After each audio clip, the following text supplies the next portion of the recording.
Welcome to the DMF. I am your host, Justin Yance, and today is part 3 of my interview with Evan Crooke. He is a director, a writer, a producer, and a distributor. Enjoy. But, everyone's journey is different. That's the other thing. And then everybody in Hollywood, I had somebody at a school, I think it was Woodbury or UCLA, somewhere I was teaching. I was doing sort of an adjunct teaching thing where I was brought in to teach a class or two. And one student asked me, they said, well, this is years ago. She said, well, how do I get to be like Spike Lee or Spielberg? And I said, well, I don't understand what that question is. What do you mean by that? She said, well, how do I get that notoriety? How do I get, to the end of the rainbow, essentially, right? How do I get those awards and that money and this? And I said, you're asking the wrong question. You need to first ask yourself, what do you enjoy doing? What makes you excited? What gives you that umph, that the energy that is worth living? And she couldn't answer the question. And I said, you need to first figure that out first. And the questions that you're asking are irrelevant. They're completely irrelevant. But it goes back to what we were just talking about, the result oriented. She's putting the result. She's already looking at the result, and it's like, but you got to understand that you got to love the process in order to do that.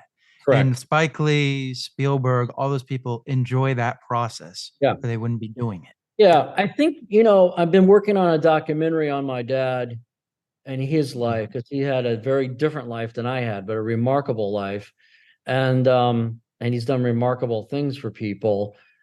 And I think one of the areas that never dawned on me until recently that I was alluding to earlier is where we connect is that process. Now, my dad became one of the top leaders in the scientific world.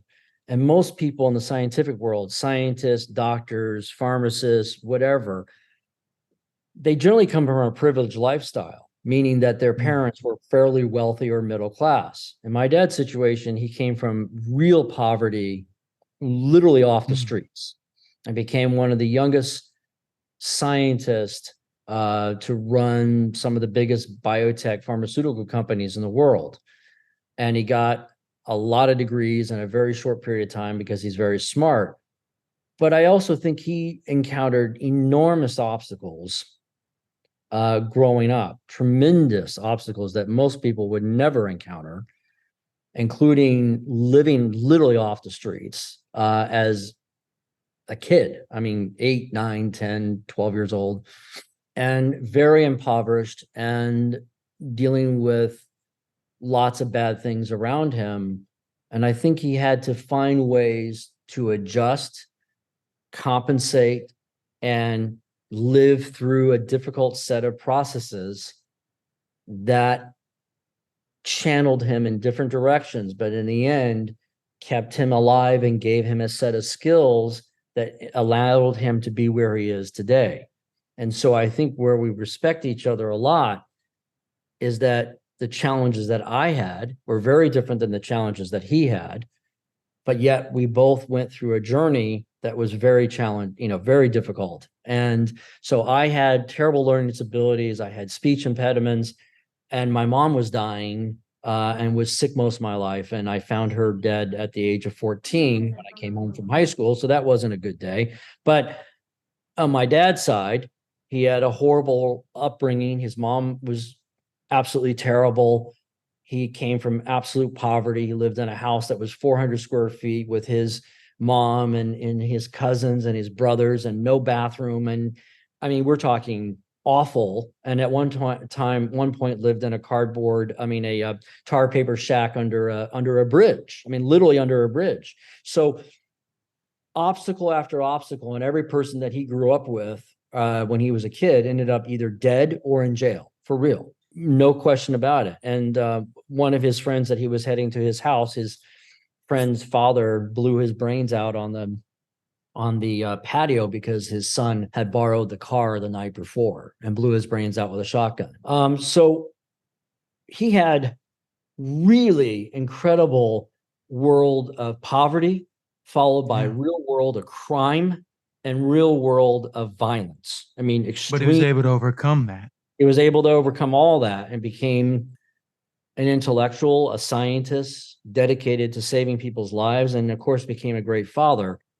But that process, that going through obstacle after obstacle after obstacle, and each obstacle being almost worse than the one before sometimes, really made him who he is today, which he's built of steel. And so I think that's where we intersect. I think that's where we appreciate each other on that level quite a bit. I think also for you, you had that role model of somebody who went through that, and you were able to relate.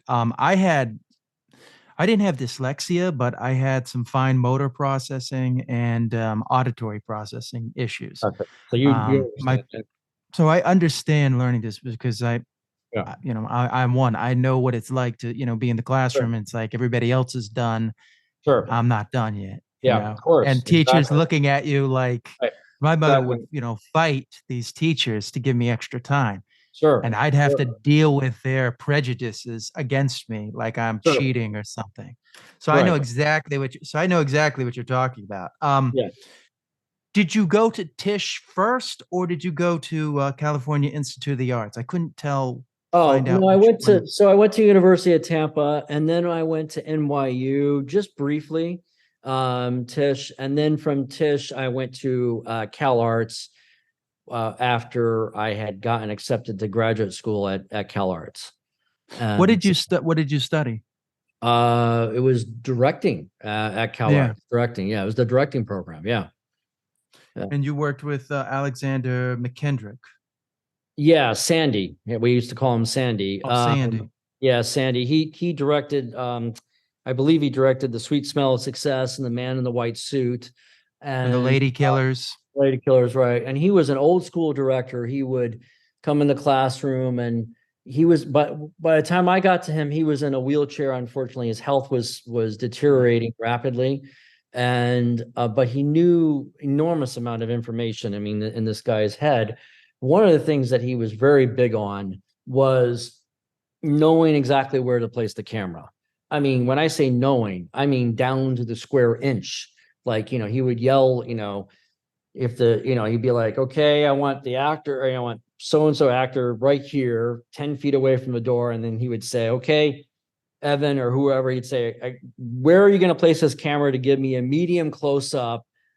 And I'd say, oh, somewhere over here. No, not somewhere. Take out the tape measure and measure exactly how many feet and how many inches away you're going to be. Yeah. So Wow. it was very intense, very, very intense. And if you got it wrong, he would scream at you at the top of his lungs, but in a loving manner, I'll call it. He was an old school director in the sense of there was quite a bit of shouting, quite a bit of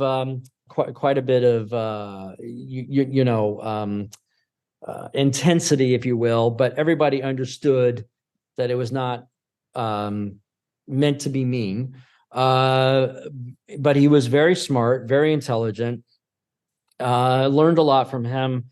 But I think the biggest thing I learned from him was really understanding what lens to use, what focal length, how far away of a distance you wanted to be from your subject matter. He didn't really concentrate on performance. Other teachers in the school were concentrated on acting and performance Did and staging and so on. But did he have a reason for why he didn't concentrate on performance? I mean, like, did he ever tell you no, I guys, or mean, was it just he just had. I mean, his style was understanding that the medium was built around the camera, and that you yeah, really needed to understand the camera. I mean, another prime example of a director like that is Spielberg. Spielberg knows better than anybody where to place the camera.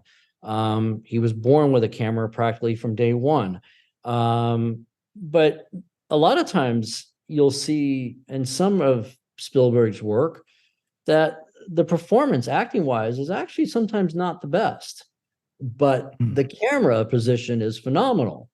yeah. He gets lucky, and it's not Ridley just that. Scott's like that. Huh? You Yeah. know, very Ridley Scott with his Yeah. precision. You know, it's not Yeah. always the performance, but yeah, like the shots Right. are all. Right. But yeah, so I mean he was So he he taught you precision, I gather, is yeah, I mean what. precision and I loved cinematography early on. I had a camera. My dad built me a darkroom when I was a kid. I love photography, and that photography led to photographing things professionally early on, and that led to experimenting with directing in college, and that led to directing later on, and really having Mhm. appreciation for stuff. But it wasn't until after University of Tampa and then Cal Arts and later that I really started getting an appreciation for staging Mhm. and how important staging is. And in some ways, staging is as important, and in some situations, more important than the placement of the camera, because good organic staging between your characters will tell you where your camera goes. It's good to have an idea. On the Killing Jar, I did about 4,000 storyboards, and I'm skipping around, so I apologize. But I did a lot of visualization of what I envisioned the film to be because I knew I had very little money, very little time to shoot that film. But today I feel more confident that the next film I'll be more prepared for. But one way I'll be more prepared is that I have a better grasp of staging. And also, I feel more confident that I can have things be more loose, meaning allowing my actors to contribute while still having a vision for each scene and a vision for the film, but I can change things and adapt a lot better than I could have, let's say, in my 20s. And so, That's something I see with a lot of filmmakers is they've got their angles, they've got all their stuff, mm, but then they don't realize that as we're doing the scene is changing. And correct, they're trying to force it back into this box. And it's like, well, correct, this is what's organically kind of happening. correct, correct. And And that's the problem. That's the problem. You know, I have a vision a lot of times, and my writer will take what a book says, what I've contributed to that, and then will create his own interpretation. yeah, And that interpretation may be very different than my interpretation of it. And then I try to sometimes put it back in the box, but a lot of times I remind myself, no, I've got to let him run with this. And so even though it's different, yeah, might be a different slightly story than what you have to be willing to let a lot of control go in order yeah. to gain. And that's one of the hardest things for artists to understand. And when you're a young artist, you're really desperate to prove that your chops, that it's your vision, your identity, your signature, your mark, your brand, whatever you want to call it. When you get older, you realize all that is a bunch of and in the end, it doesn't matter. The audience could care less. All they need to know is either it works and they enjoy themselves and they've been Yeah. thoroughly entertained and they're watching it and they want to There's, recommend it to someone else, or it doesn't, it fails, yeah. right? But So, sometimes you'll find, you know, if you are forcing that acting, you're forcing yeah, the actors to do this thing.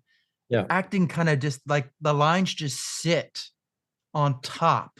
And right. it's like there's this disconjointed thing that's happening. And I think a lot of that's happening when you're trying to, I mean, it's the same thing with Yeah, acting. You have to kind of give up the control. Like, okay, I see this scene this way, then it's going to change. Then the director's going to give me something.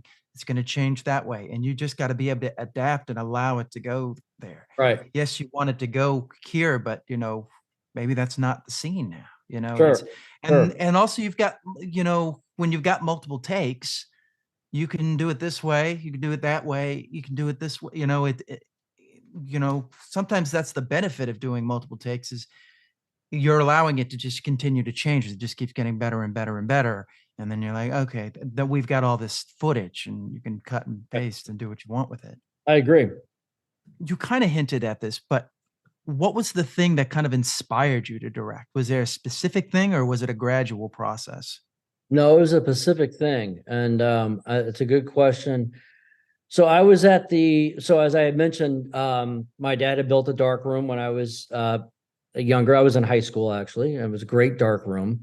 Really loved the process of doing photography, and then I would come home and then I would develop the photographs and so on. And that whole process, the chemical process of developing the photographs.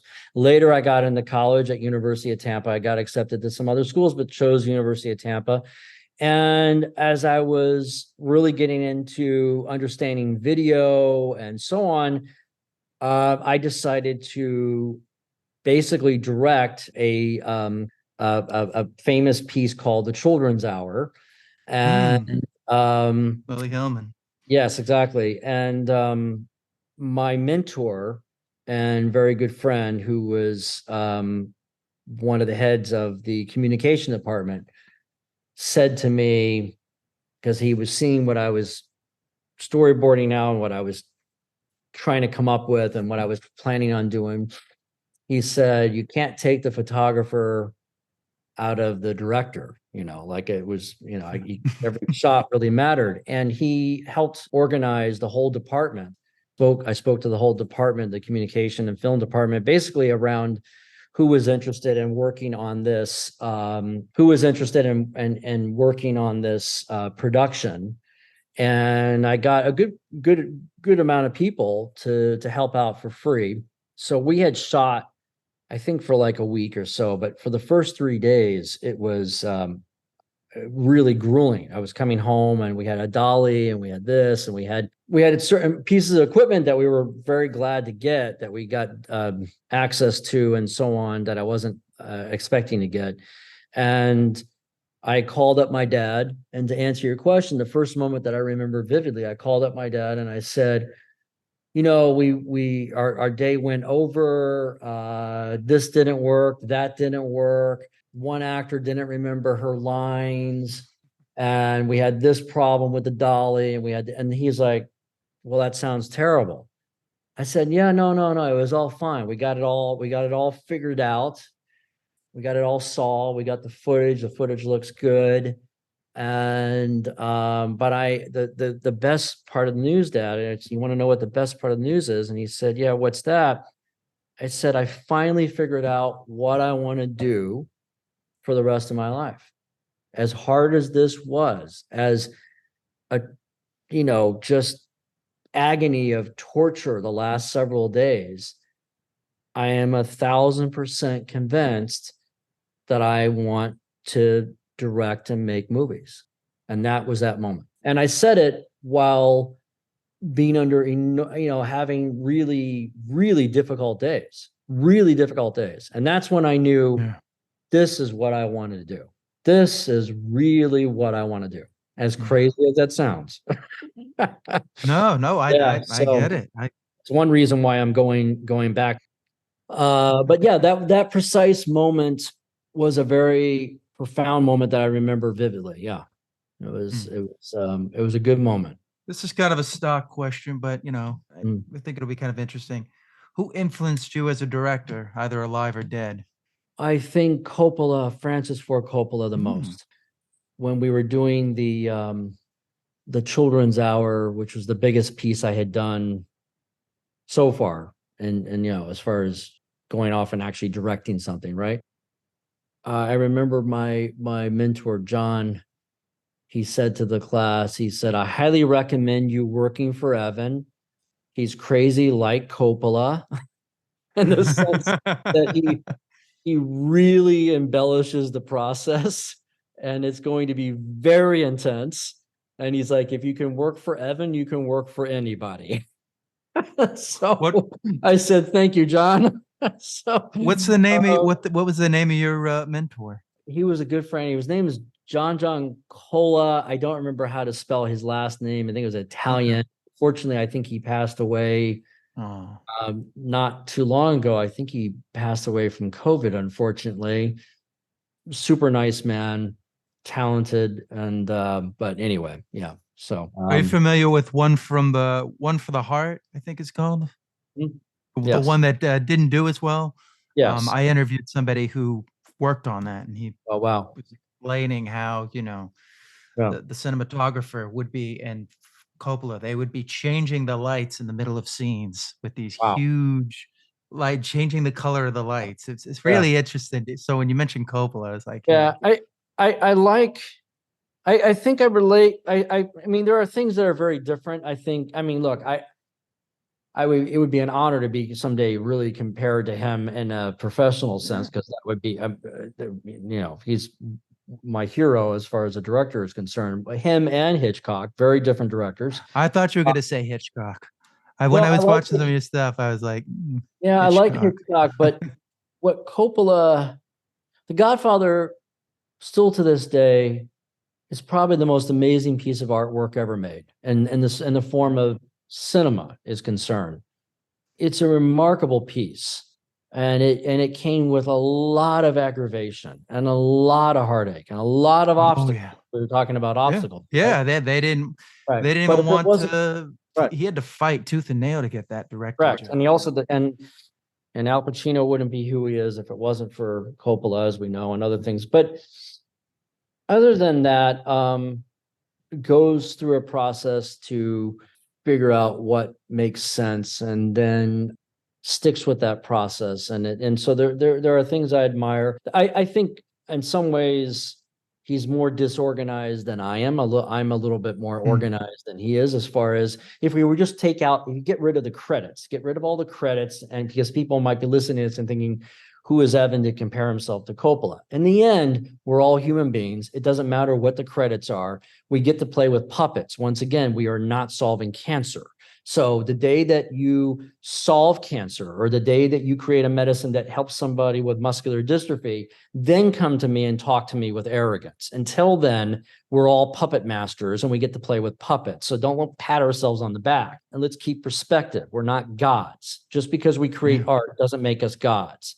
So me comparing myself to anyone, Spielberg or Coppola, they're just another person who's done it exactly. more times than I. They've gotten the chance to make more movies than I have.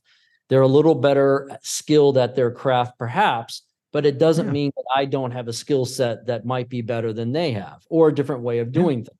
So I think one of his failures is he is less organized than I am. And Going over budget. well, not just that, just organized in general. I'm more thorough than he, Yeah. way more thorough. I try to cover way more, all different angles. And I had a colleague of mine, another distributor, and I met him at a market, film market, and I was doing a lot of business with him. And I walked into his office, was leaving his office, and he said to me, we had just closed the contract, and he said, Evan, you know, you make thoroughness an art form. And I looked at him and I said, Tony, I'll take that as a compliment. So, Yeah.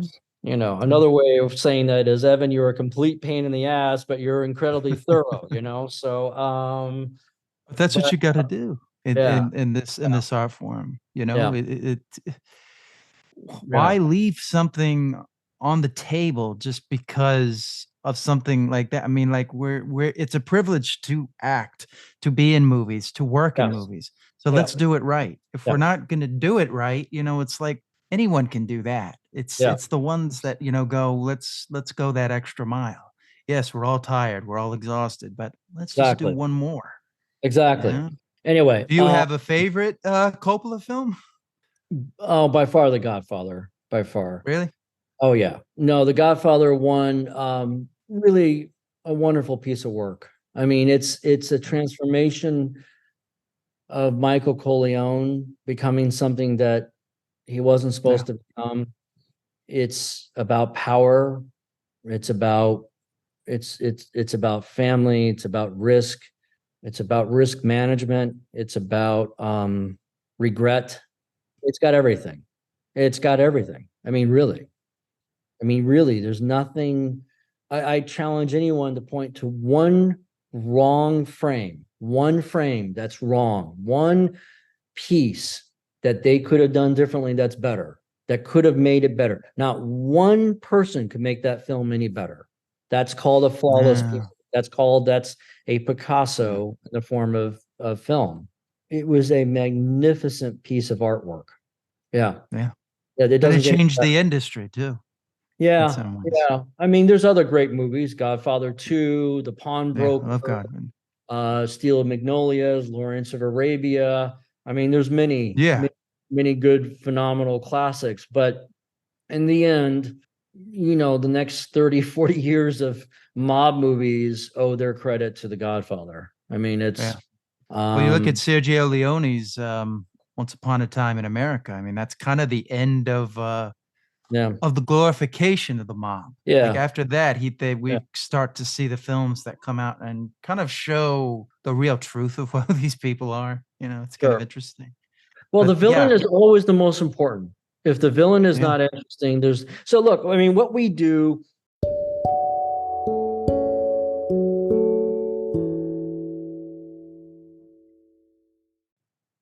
Okay, that about does it for today. I want to thank Evan Crooke. I want to thank him personally for coming on. As always, you can check out the YouTube channel. Please like, share, and subscribe. And I will see you next time on the DMF.